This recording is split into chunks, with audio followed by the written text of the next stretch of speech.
Olá pessoal, bom dia, boa tarde, boa noite a todos os senhores que são inscritos no nosso canal Anotações de Processo Civil.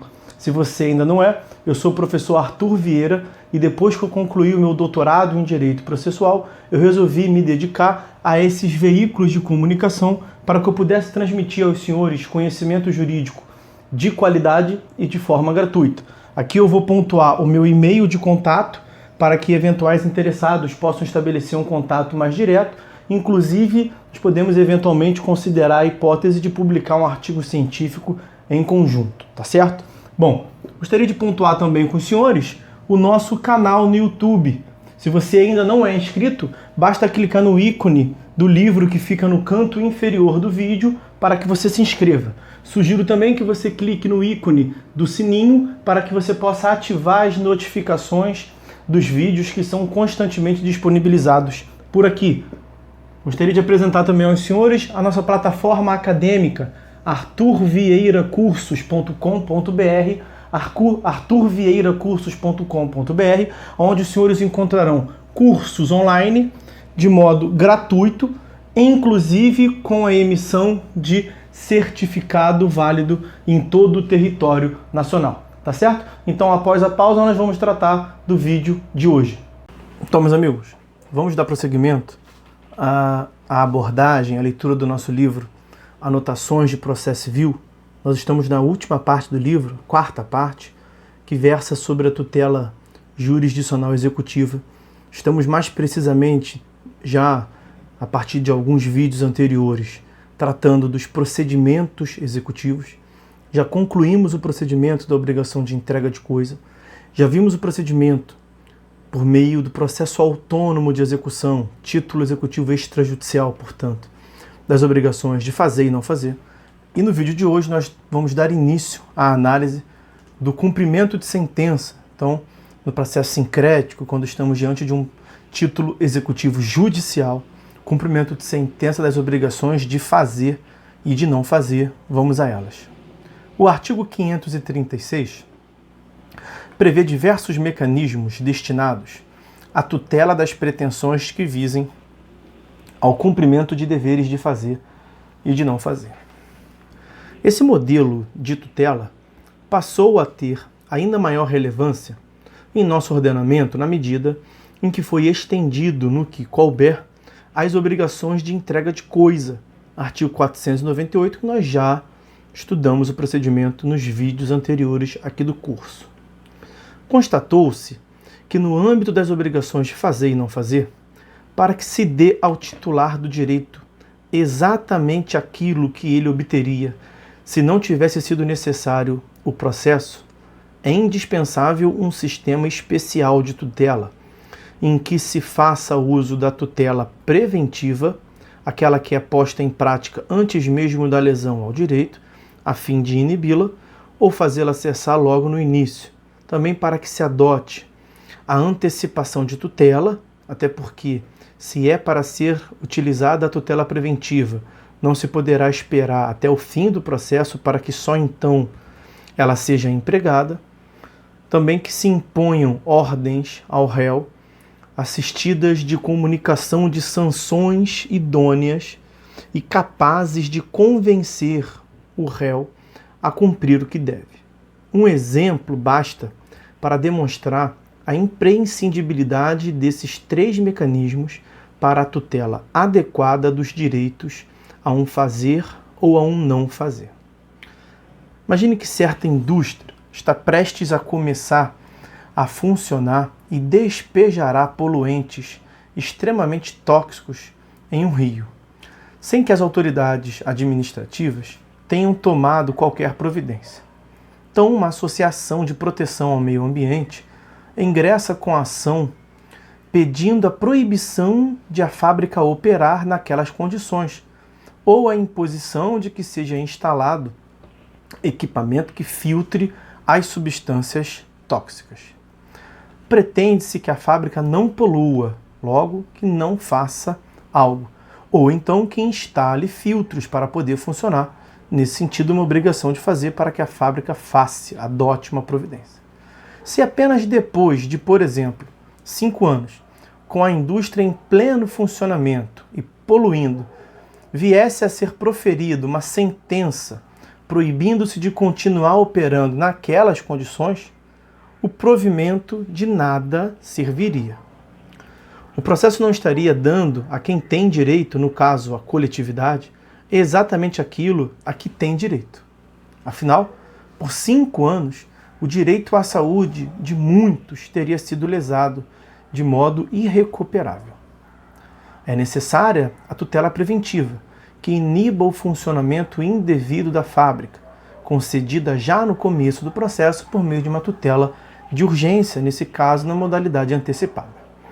Além disso, e caso a fábrica insistisse em operar sem o filtro, seria bastante difícil de executar, sem sua colaboração, a instalação do equipamento, bem como seria muito gravoso simplesmente fechá-la, já que nós temos a função social da empresa, haveria empregados dispensados, menor recolhimento do fisco, arrecadação tributária, enfim. Daí a importância de o juiz estar investido de poder para, na sentença ou na decisão antecipatória, tutela de urgência, dar ordem aos administradores para que tomem as providências necessárias, de modo que, se estes não as cumprirem, estará caracterizada uma desobediência à autoridade estatal, o que é crime, nos termos do artigo 330 do Código Penal.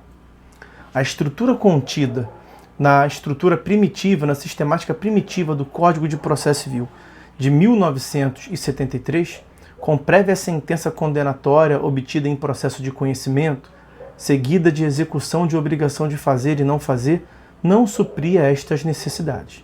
Por isso, instituíram-se as normas constantes do artigo 461, nos dispositivos do artigo 536, tutela específica da obrigação e obtenção de resultado prático equivalente ou correspondente, são postas como 2 categorias distintas.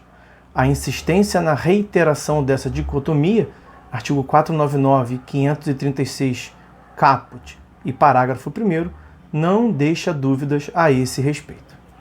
Ocorre que a obtenção de resultado prático equivalente também se enquadra na noção doutrinária de tutela específica, tutela que tenda exatamente ao mesmo resultado, que não a obtenção de dinheiro que se teria sem a violação do direito.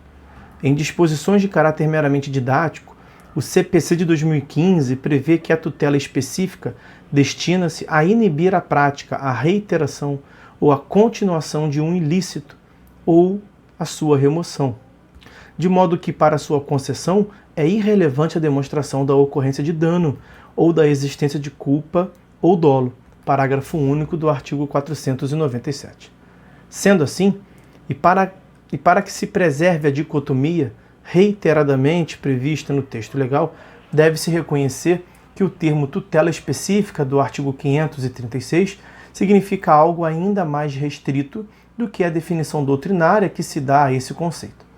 No artigo 536, tutela específica distingue-se de obtenção de tutela pelo resultado prático equivalente, por consistir na busca do resultado final não mediante meios substitutivos da conduta do demandado, mas através de sua própria conduta.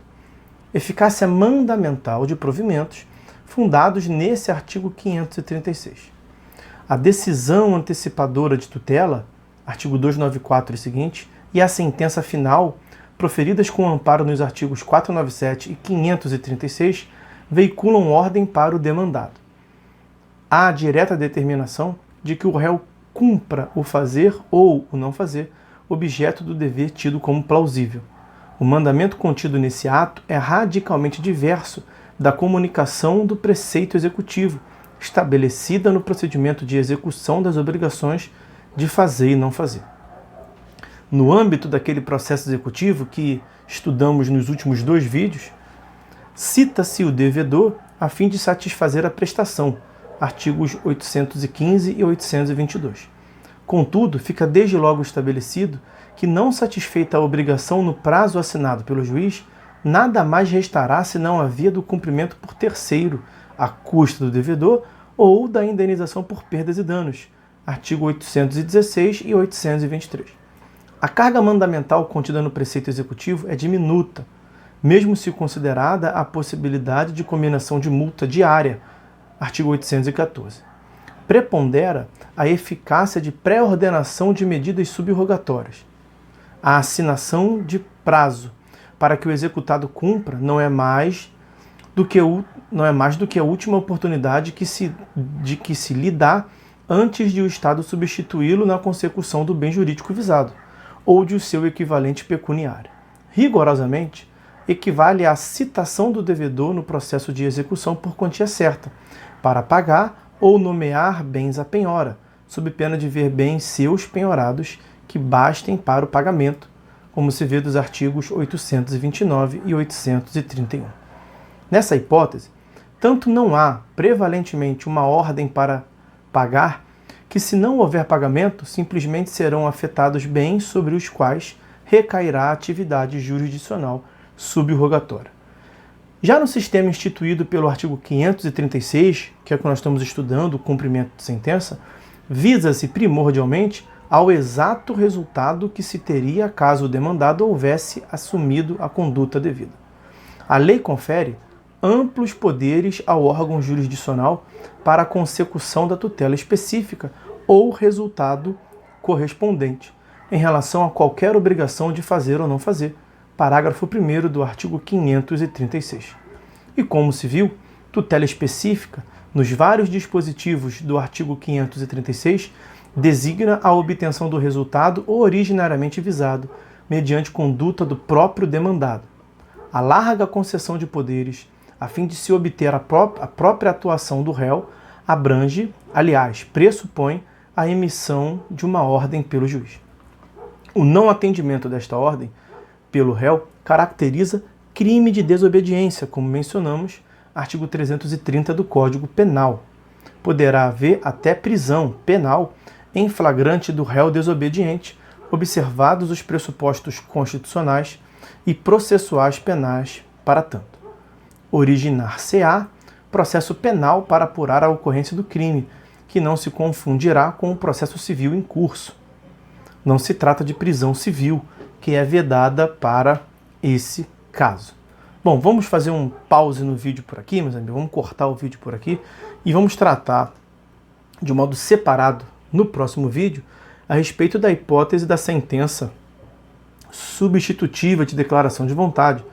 Execução de obrigação de declaração de vontade acaba sendo um fazer. Veremos as peculiaridades quanto ao ponto no próximo vídeo. Então, meus amigos, é isso. Por hora é só. Fiquem todos com Deus e até a próxima.